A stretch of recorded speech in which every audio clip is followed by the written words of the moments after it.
and population growth.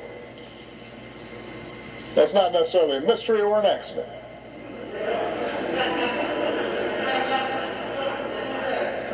It was an attack on what John fought for. It was an attack on our democratic freedoms. And we should treat it as such. If politicians want to honor John, and I'm so grateful for the legacy and work of all the congressional leaders who are here, but there's a better way than a statement calling him a hero. We want to honor John?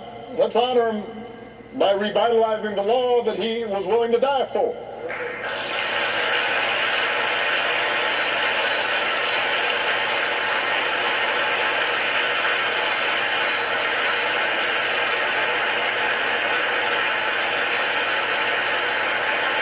And by the way,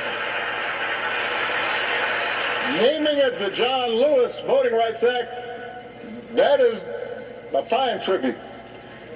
But John wouldn't want us to stop there, just trying to get back to where we already were. Once we pass the John Lewis Voting Rights Act, we should keep marching to make it even better, by making sure every American is automatically registered to vote, including former inmates who've earned their second chance.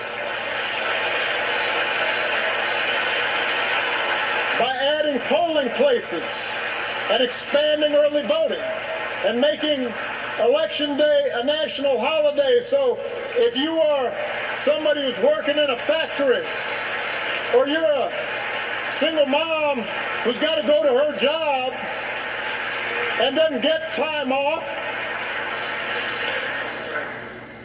you can still cast your ballot by guaranteeing that every American citizen has equal representation in our government, including the American citizens who live in Washington, D.C. and in Puerto Rico. They're Americans.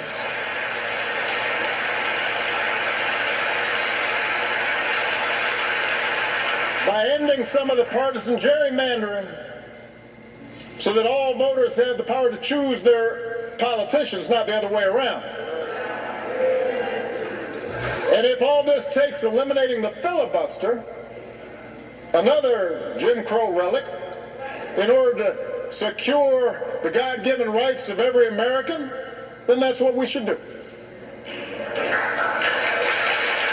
Now, even if we do all this, even if every bogus voter suppression law is struck off the books today, we've got to be honest with ourselves that too many of us choose not to exercise the franchise. Too many of our citizens believe their vote won't make a difference, or they buy into the cynicism that, by the way, is the central strategy of voter suppression, to make you discouraged, to stop believing in your own power. So we're also going to have to remember what John said. If you don't do everything you can do to change things, then they will remain the same. You only pass this way once. You have to give it all you have. As long as young people are protesting in the streets, hoping real change takes hold, I'm hopeful, but we can't casually abandon them at the ballot box. Not when few elections have been as urgent on so many levels as this one. We can't treat voting as an errand to run if we have some time. We have to treat it as the most important action we can take on behalf of democracy. And like John, we have to give it all we have.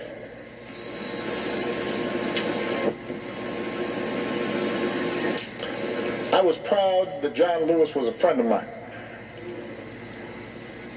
I met him when I was in law school. He came to speak